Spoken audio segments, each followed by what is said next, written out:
started.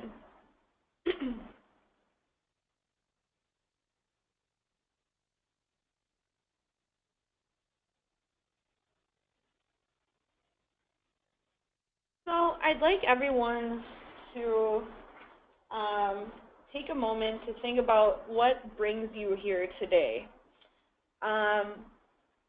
Is it for school, family, community, or other types of leadership? And you can think about that while I give you a little bit more information about serving on groups. My grant, the State Personnel Development Grant, was responsible for creating serving on groups training and materials. Our goal was to make a positive impact on family engagement in Wisconsin. We found that there's been a nationwide response to serving on groups because it's such a unique resource to help families and parents learn the skills that they need in order to be successful, effective members of decision-making groups.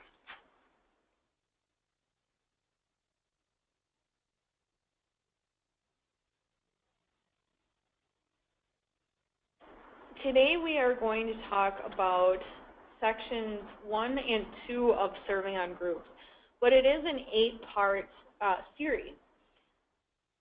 The entire focus is family engagement and leadership, but over the next 5 weeks, we'll talk about each of the 8 sections. Today we'll discuss opportunities to get involved and some of the different types of groups.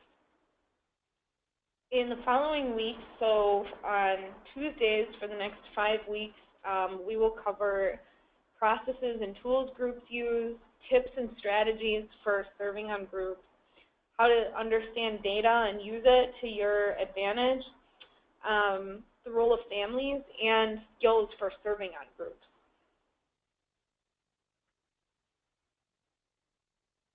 We want everybody participating in these series to become familiar with the guidebook. You have the guidebook sections that we're going to be discussing today available as handouts in your webinar. So the introduction and sections 1 and 2. You can also go to servingongroups.org and download PDFs of the guidebook sections there, as well as get lots of information about the guidebook. We also would like participants to understand decision-making groups, the principles that guide their practices, and the processes that they use to be effective, and to gain strategies to help you be confident and an active member in groups. Oftentimes we hear from parents that they are afraid to speak up, or they feel that they're the least knowledgeable person on the committee, or that they don't have, their opinion is not going to be heard. So this series is designed to help you feel confident to represent yourself and other families on these groups.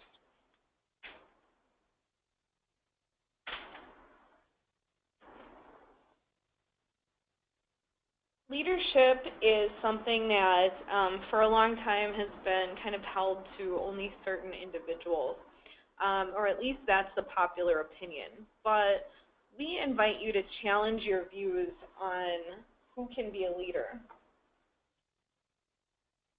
Traditionally, it's only a select few people who are seen as capable to do that, who have a transcendent vision and a charismatic presence.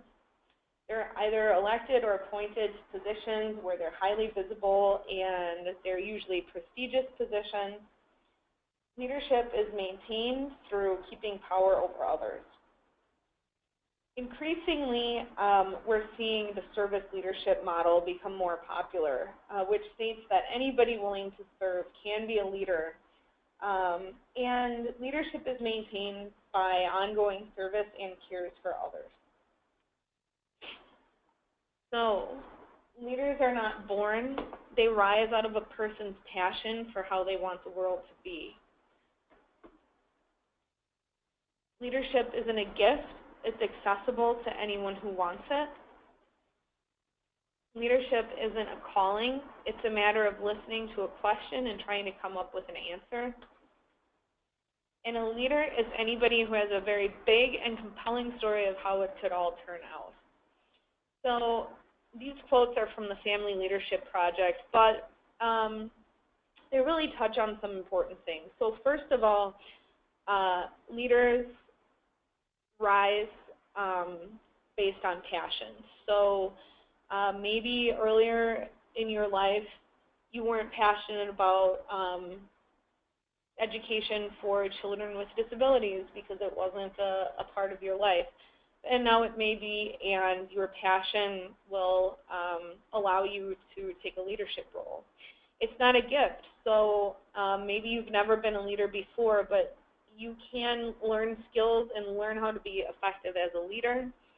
And it's not a calling. It can come at any time where there's a question that needs to be answered, a problem that needs a solution that's affecting your life or the lives of those you care about. So you use your passion and your experience to shape the outcome.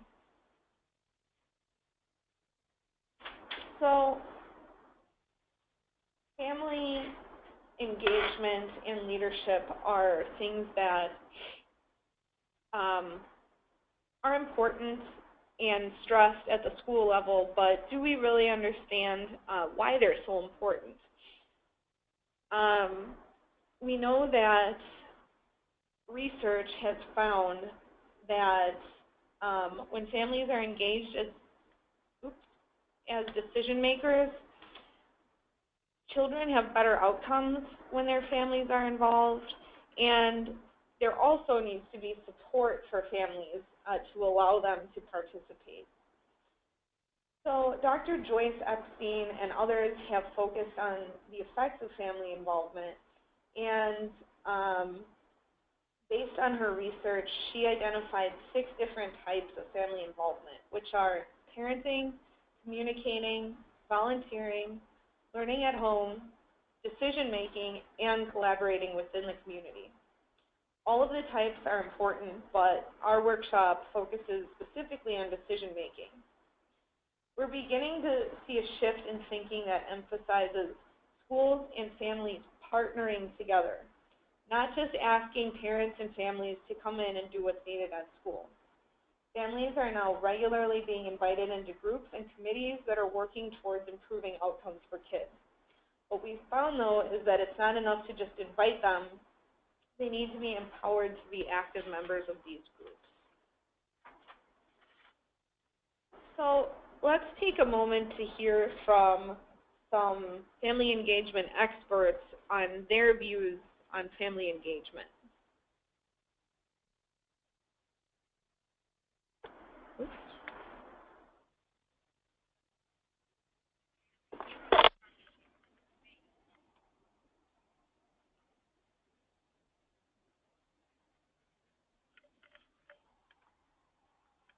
Now, Minnie Pierce Tate is a family leader in her school, and she's the mother to 6 children, and she's going to talk a little bit about her journey. To have a true partnership means I have confidence in what you're doing, and parents show confidence the way that they feel about the school, not only the way they talk about their teachers, the way they praise and talk about their principal, and they talk about ownership and say, my school. And when you can start hearing parents saying, my school, then you're going to have a school that is going to start to turn around because now they feel as though, and I'm a parent of 6 children, and out of my 6 children, I now still have 3 that are in school. I have an 11th grader, a 12th grader, and a 9th grader. So you can see I'm still very much involved. And by being in that school, I have to feel ownership. I have to feel a buy-in. I have to feel confidence. I have to feel as though my opinion counts. And if my opinion counts, then I know that we're all on the same level. Okay, so ownership and buy-in. Being part of that decision-making helps families feel like they are a part of that school. So you're looking for that language, my school, my teacher, my principal. And now let's hear from Ron Murr, who is an educational consultant based out of Iowa, about the school/administrative side of engaging families. What we've tried to do in Iowa, what I think has worked well, is exactly what you said, that there has got to be an ongoing conversation between educators and parents where they are equal partners in that conversation. And equal partners does not mean they do the same things, but they have different things that they do, but they're at the table as partners. And that's the process we've tried to put in place. And what has seemed important to us and how it seems to work is that it has to be an ongoing conversation. It has to last a long time. And it's a tough conversation to start because there's a lot of institutional rules to change and practices that have happened. So we think the way this works is that at that school building level, the conversation has to start with the administrator and the teachers because they hold the keys and the power, and if they will open the door and start the conversation and bring parents in and engage them in that meaningful role, acknowledge that they're not doing the same things but they're in it together, and find a way to sustain that conversation over time and to start looking at starting with safe topics but moving towards other topics, saying, what do we believe about these things? What's the school role? What's the parent role? What's the student role? What can we expect from each other? And how do we hold each other accountable?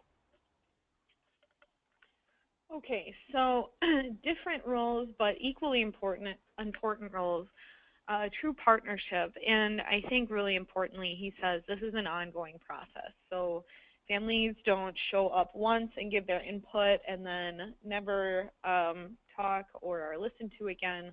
This is something that is an ongoing commitment from both sides. So what are some of the benefits to doing this? Anybody is welcome to type in the chat box what you think are some of the benefits for families or the results for families and for school professionals as well when families get involved. And we'll share out your responses as they come in. And I think we heard a few of the benefits from the two speakers just now, but there are many.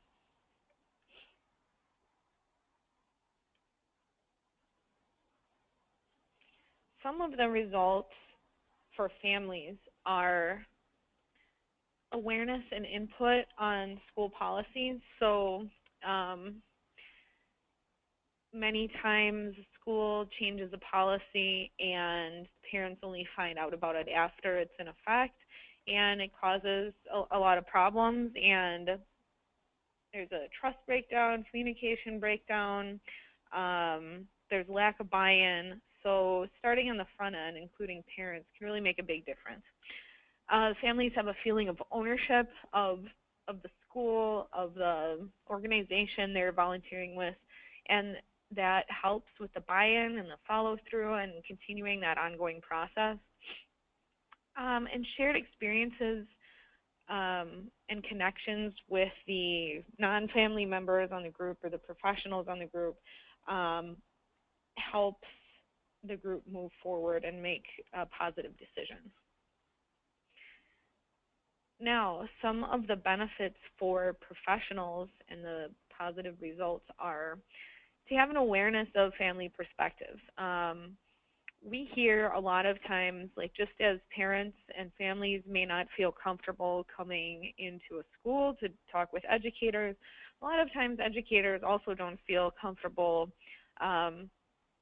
reaching out and talking to families. So it helps them increase their confidence to partner with families and makes them aware of the family opinions and perspectives. And it also helps them learn to accept family representatives in a leadership role, which is a new, can sometimes be a new concept for educators.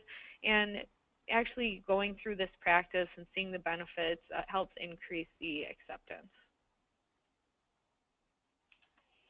So as I mentioned earlier, we developed the guidebook due to an identified need to support families serving on these types of decision-making groups. But the way the book is structured, it's intended to support anybody, not just a parent serving on an education-related group.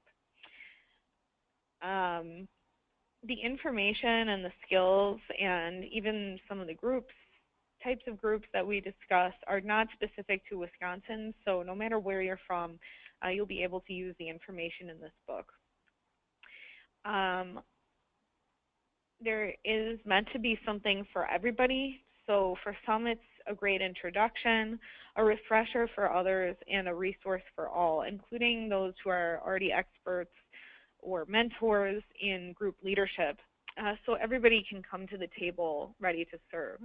And sometimes when you are an expert on something, it's good to go back to that introduction or that refresher so you can help connect with the needs of others new to your group to make sure that you're reaching out to them and connecting with them and their needs are being met. Here you'll see a sample page of our guidebook.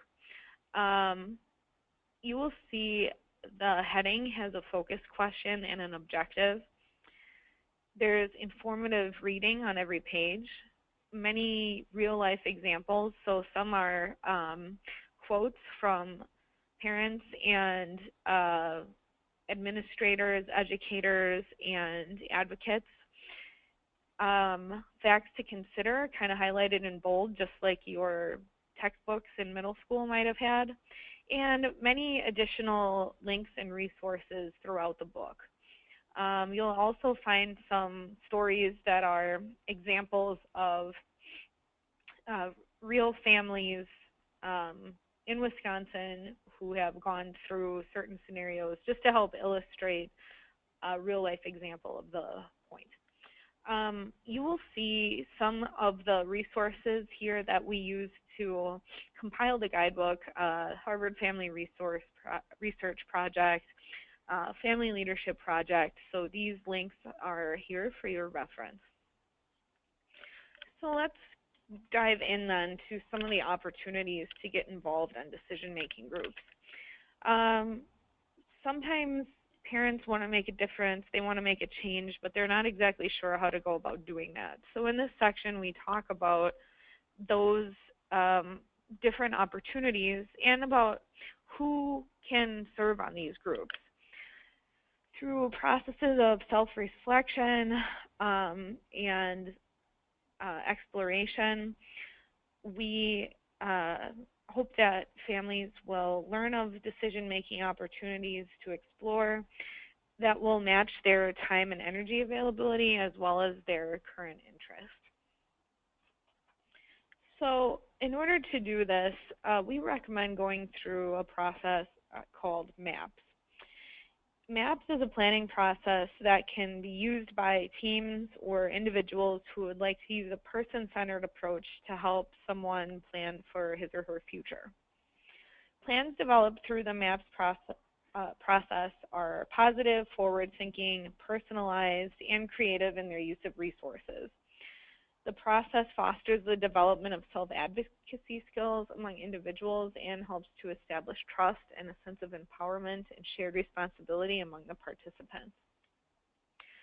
So we're going to talk about each of these 5 sections of the MAPS process. And as we're going, feel free to type your personal responses to each of these into the chat box.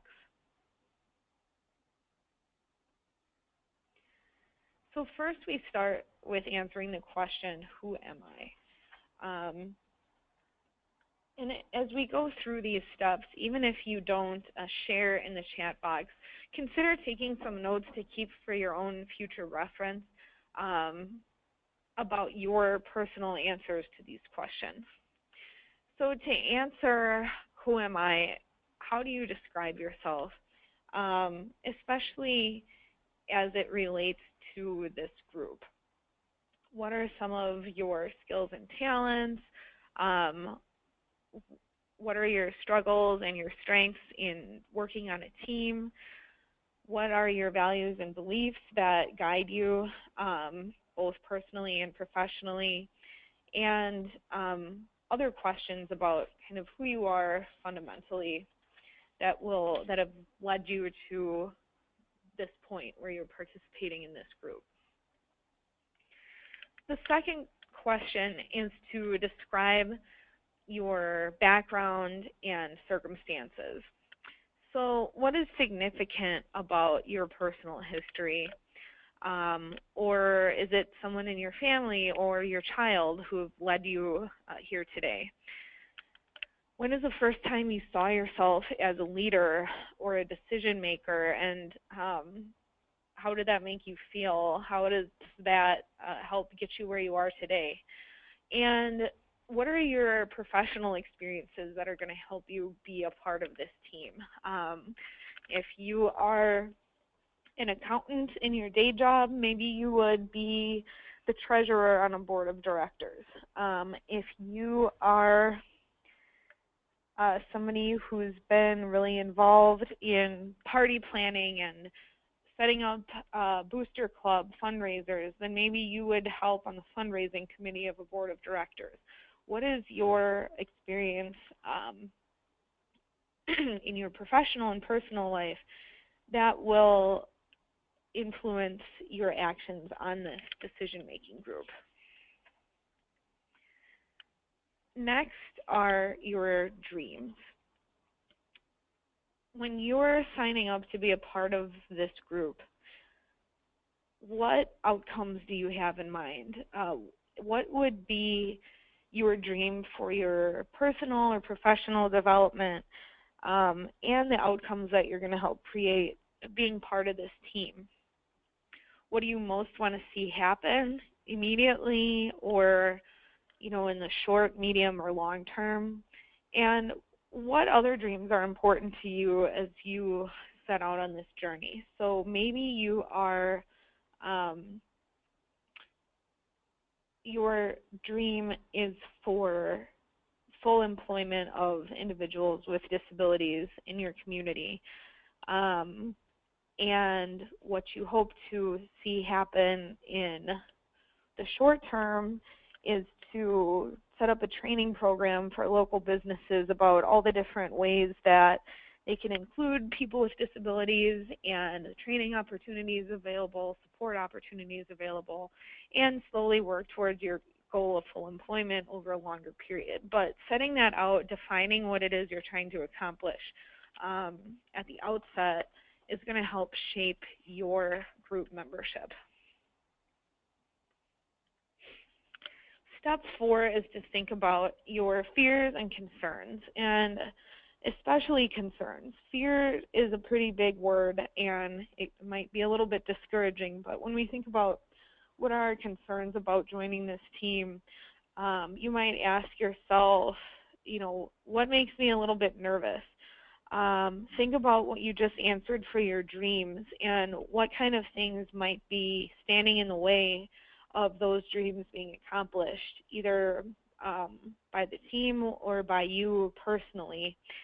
And identifying these fears and barriers and concerns can help you find ways to break those down and address them and hopefully eliminate them. And sometimes those concerns can help us answer question number 5, which is needs. What needs to happen for you to make your dreams come true? So, do you need professional development on public speaking, or learning how to read a budget, or learning how to understand all the charts and graphs and data that you're going to be looking at? Do you need to make more connections and learn how to reach individuals in your community? And what supports do you need from others?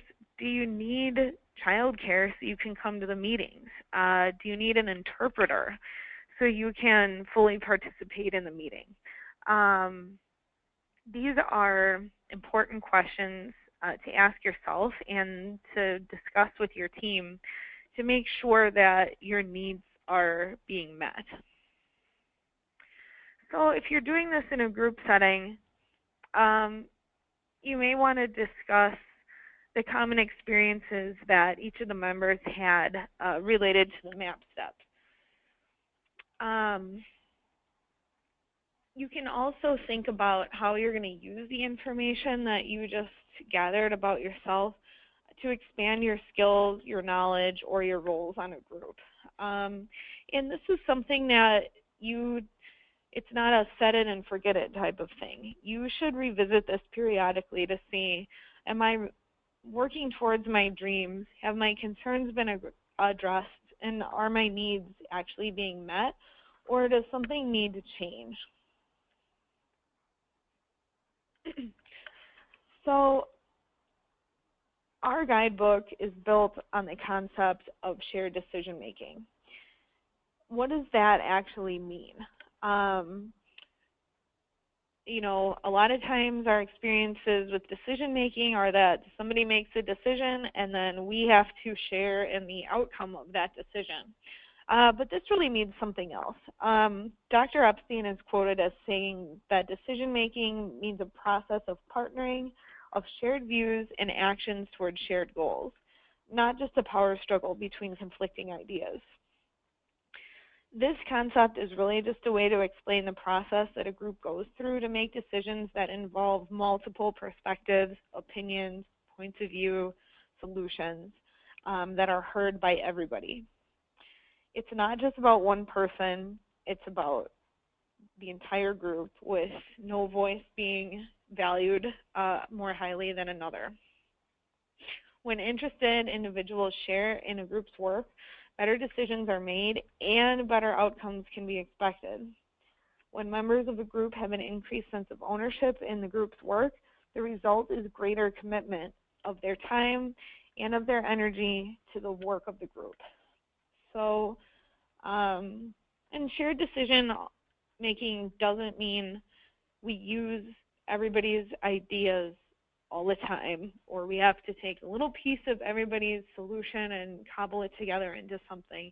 It just means that everybody's input is solicited and heard and taken into consideration when we make a decision that hopefully will address all points of view.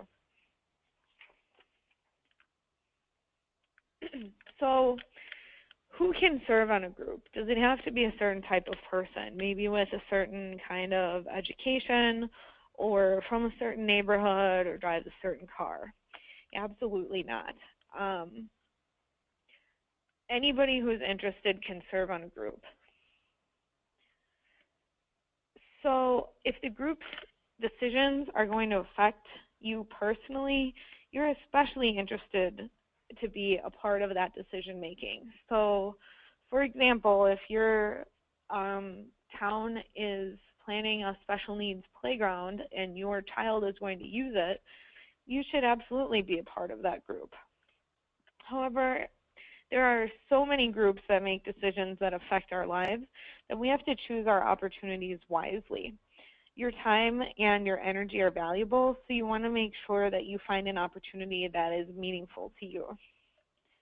And in order to do that, take some time to think about the time you have available and the energy that it's going to take to fulfill your responsibilities in that role. So take a piece of paper and jot down, you know, I'm at work 45 hours a week. I'm commuting for 10 hours a week. I have these other responsibilities. This is how much time I actually have to myself, free time. And then in terms of the energy, are you going to have to drive an hour and a half twice a month to attend this meeting? Is it going to require you to make changes in your schedule and hire babysitters and things like that? What's going to be the actual cost of participating in this opportunity? And is this the best fit for me and those dreams that I listed that I want to accomplish? So many parents ask where to begin. Here are some ideas to help get you started. First, learn about the resources and services that are available. You can do this by going online, checking out your local community center, the bulletin board there, going to the school or a library, going to the website or calling a state or national organization, or go to a cooperative extension office. Just see what kind of opportunities are available. Find an issue you care deeply about. It requires passion on your part to devote time from your schedule to an issue over and over again for this ongoing process that we've talked about. Connect to a group with the authority to make the change that you're seeking to make. So if you really want to make a change to school policy and you end up joining an advisory group and they're going to give advice to the school board, but ultimately the school board is going to be the one who's making those policy changes and implementing them, then maybe you want to try to be on the school board or spend more time with the school board than joining the advisory committee. Find out who actually has the power to make the change you wish to see.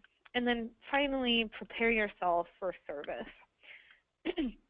This means not only making sure that your time is productive, but also what types of information are you going to need that you don't already have to be a part of this group? Do you need to do research? Do you need to do outreach to individuals? How do you get yourself ready to be effective in this opportunity?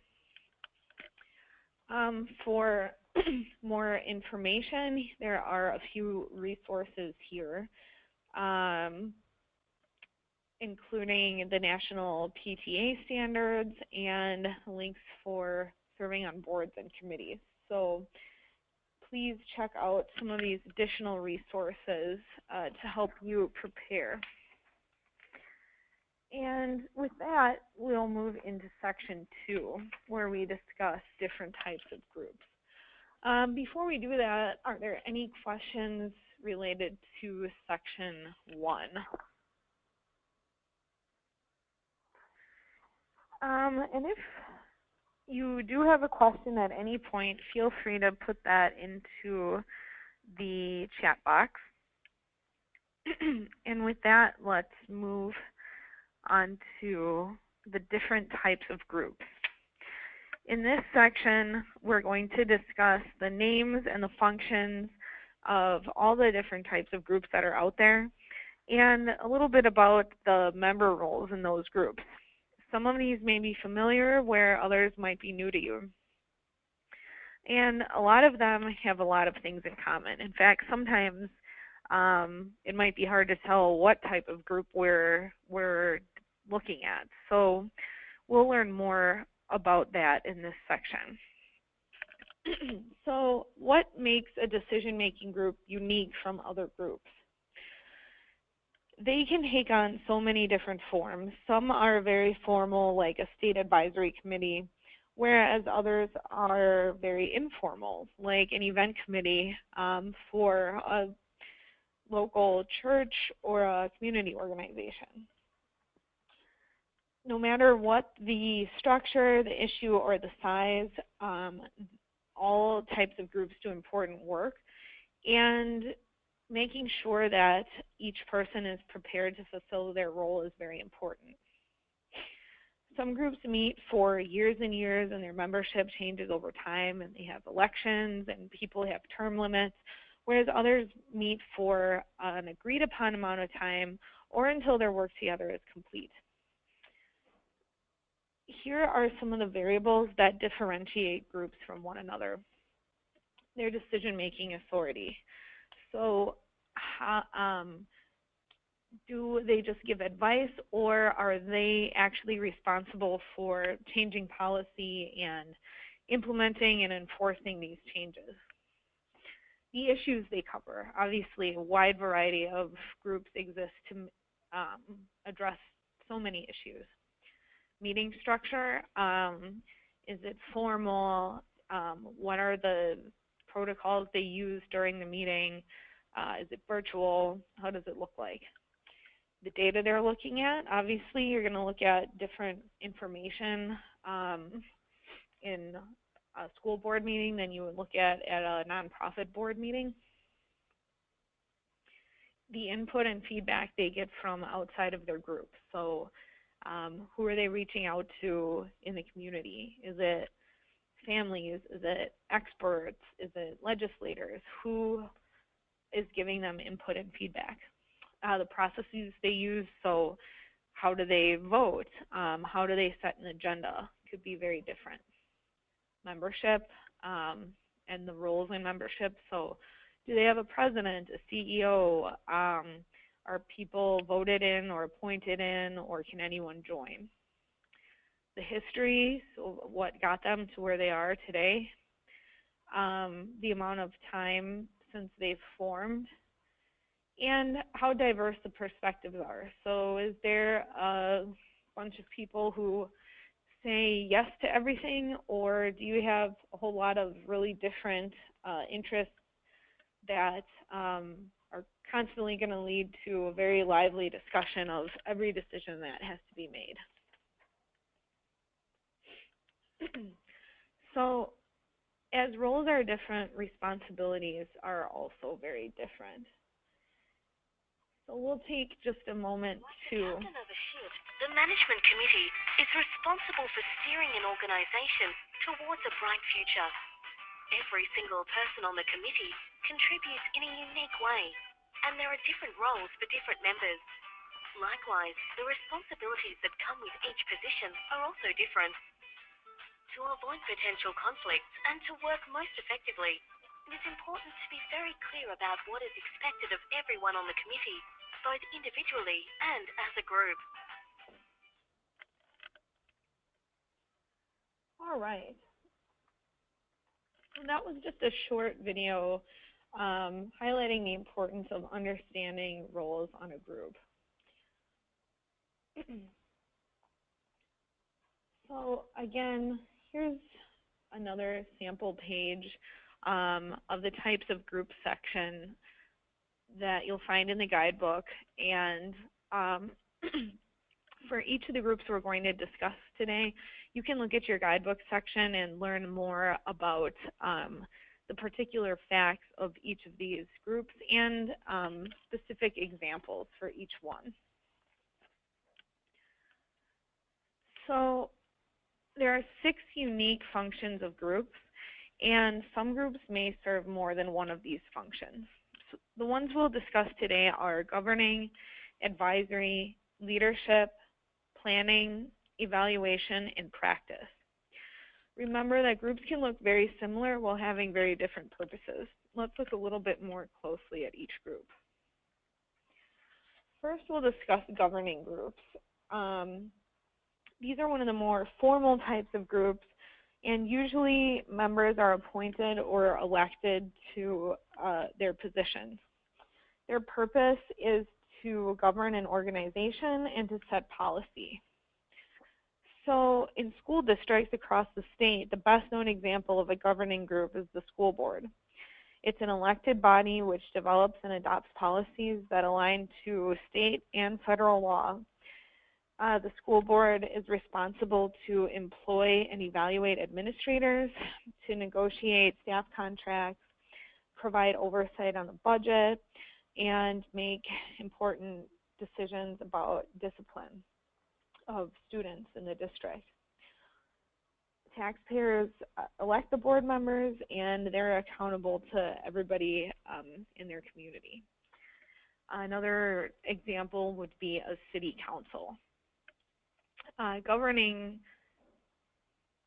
body doesn't necessarily have to be somewhere or one where people are going out and voting for its members, though. It could be the governing body of a corporation or of a nonprofit where they're still responsible for making bylaws and making personnel decisions and policy decisions, but it's only within that one group and not to the public at large. So we're going to have a poll question here. What is an example of a governing group? And I'll give you about 20 seconds to answer that question.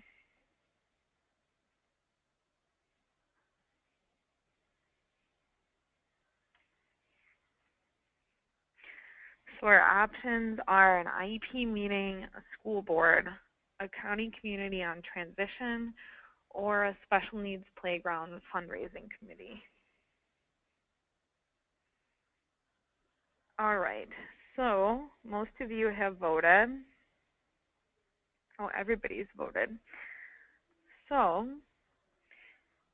most of you chose a school board, and school board is definitely a governing committee, and the special needs playground fundraising committee might have governing responsibilities as well, especially if they're the ones responsible for making all the decisions about that playground.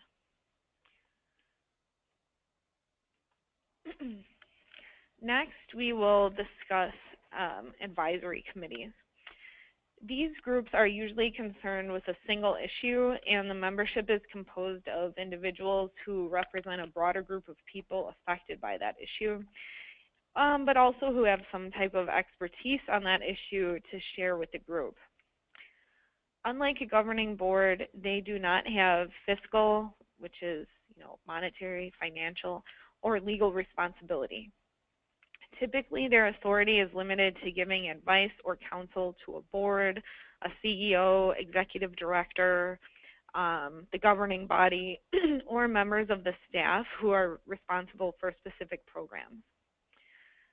Some actions that they are responsible for are to make recommendations, provide background for board decisions, give pros and cons to options that are being considered, and ask the important questions that are appropriate to make a decision. So, if we decide to have all the students in our school wear uniforms, how is that? What are some of the intended and unintended consequences of that happening? So asking those hard questions.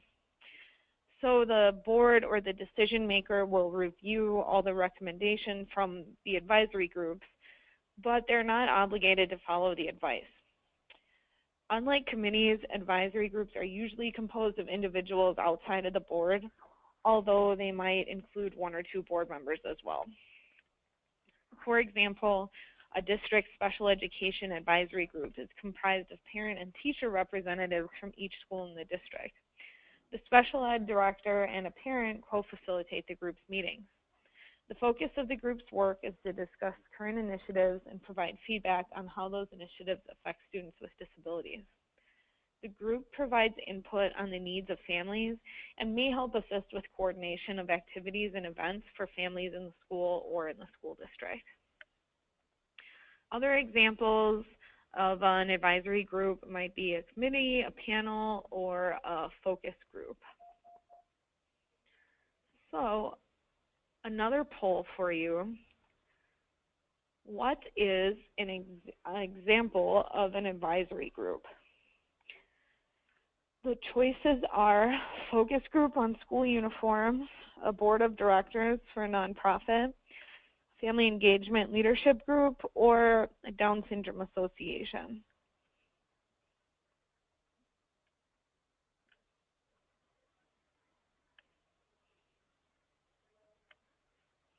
We'll just take a couple more seconds.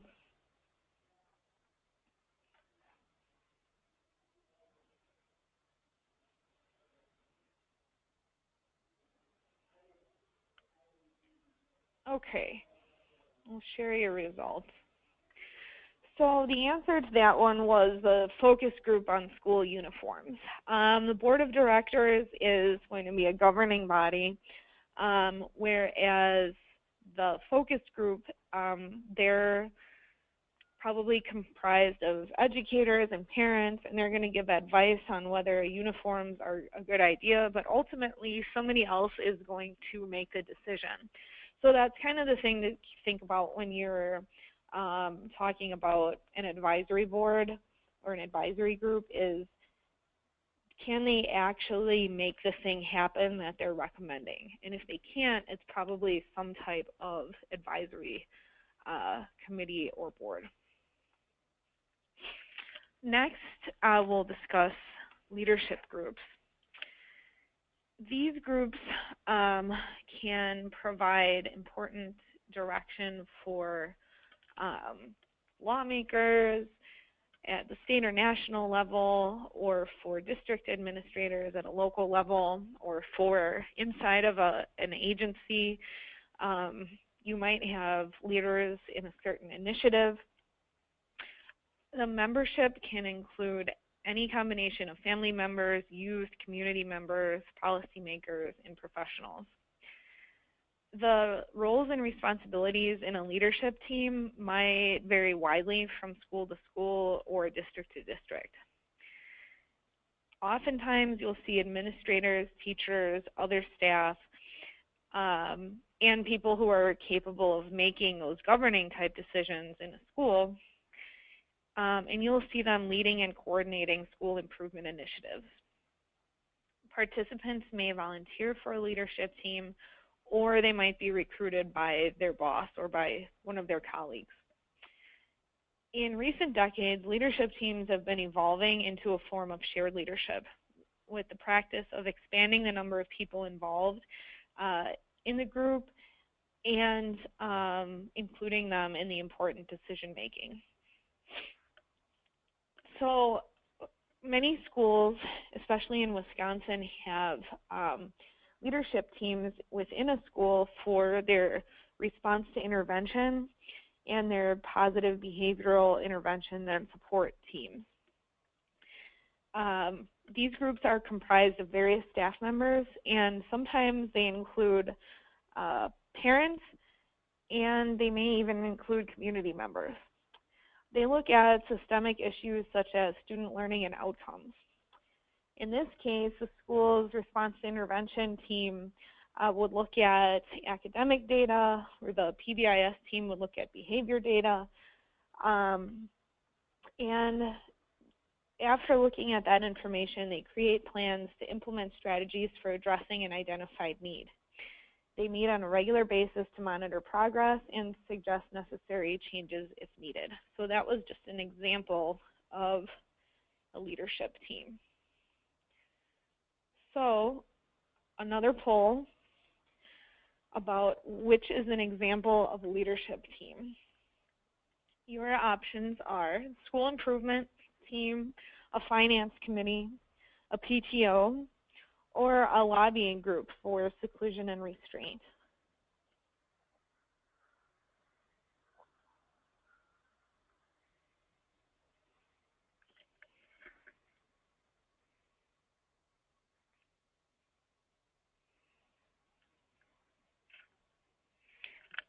Okay.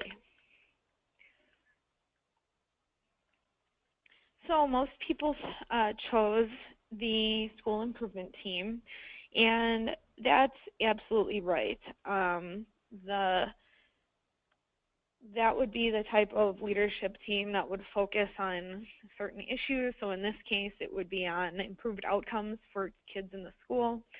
A PTO is also going to have some leadership roles. So as we go through this, you'll see that many of the different types of groups that we are familiar with serve multiple functions.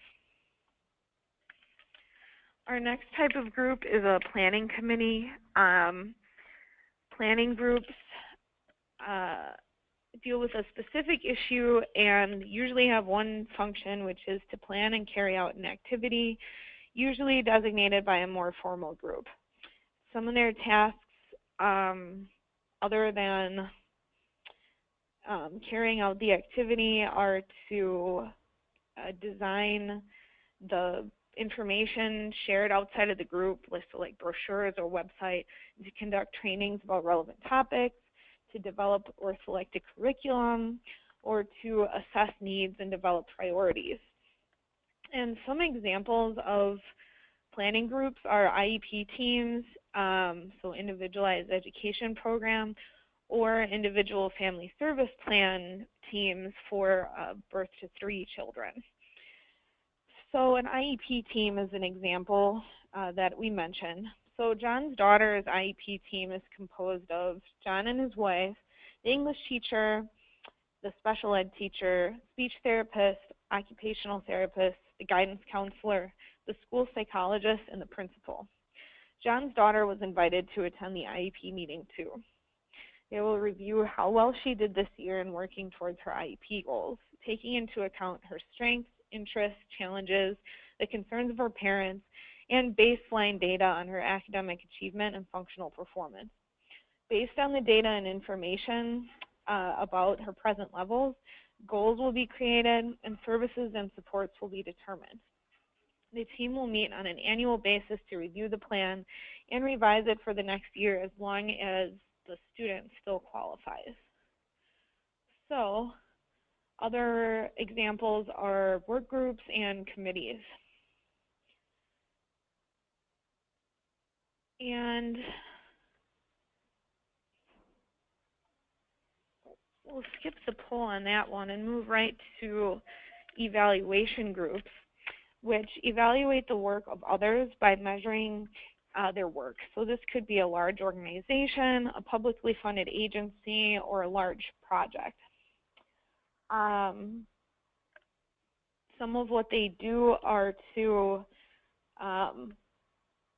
plan, collect, organize, analyze, make recommendations, create a plan, share the results, and monitor for progress.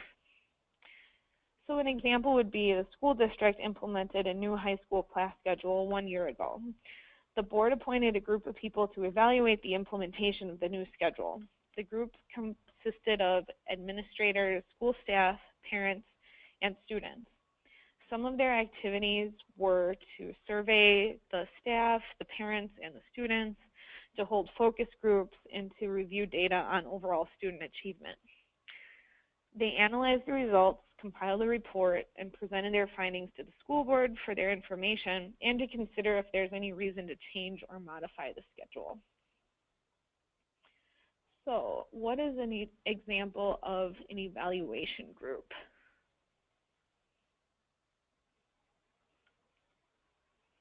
We've got a family engagement learning circle, city council, a Kiwanis club, or a school performance review committee.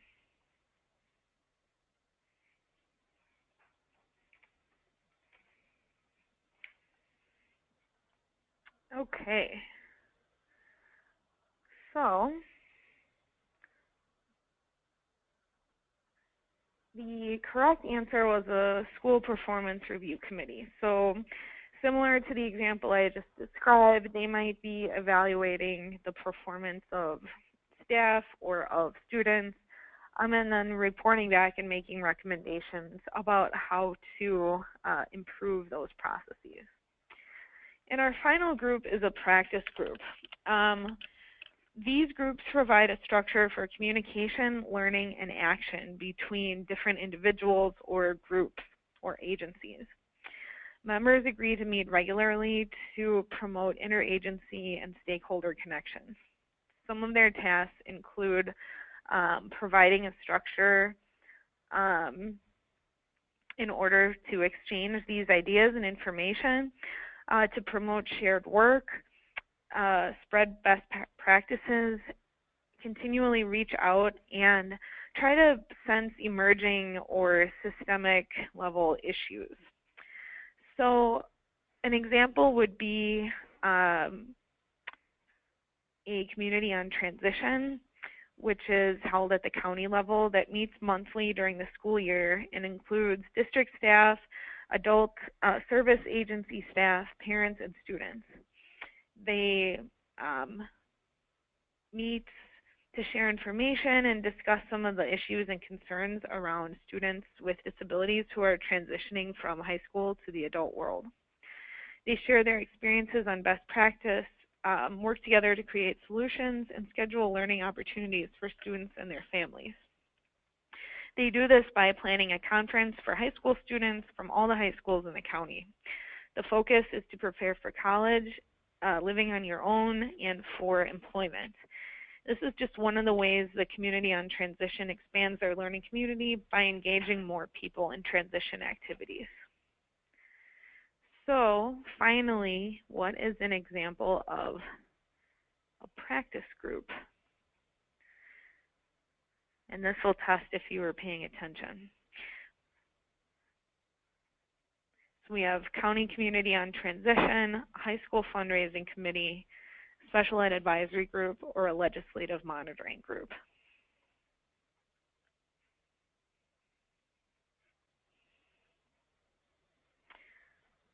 Okay. So the results, there we go, it's a Community on Transition.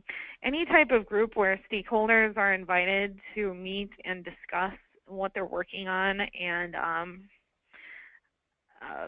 share issues and share knowledge and information would be a practice group.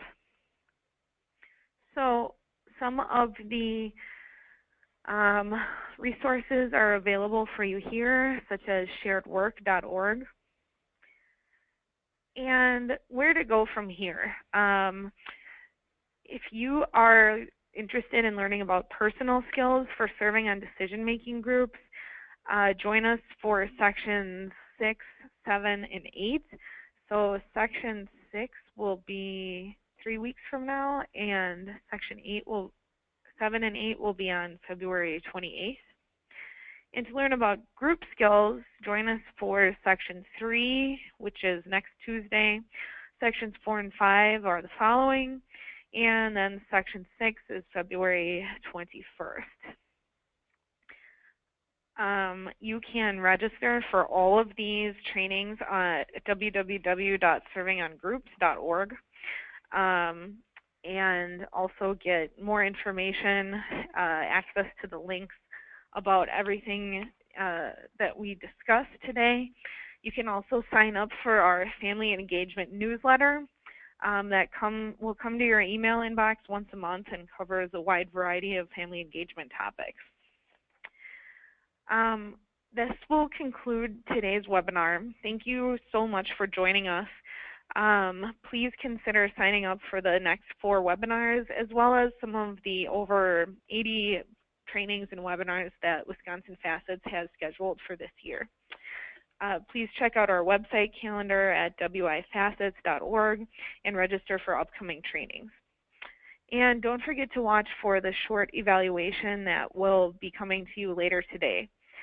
You'll also get a link to the recording of today's webinar that you can feel free to watch as many times as you like and share with your colleagues.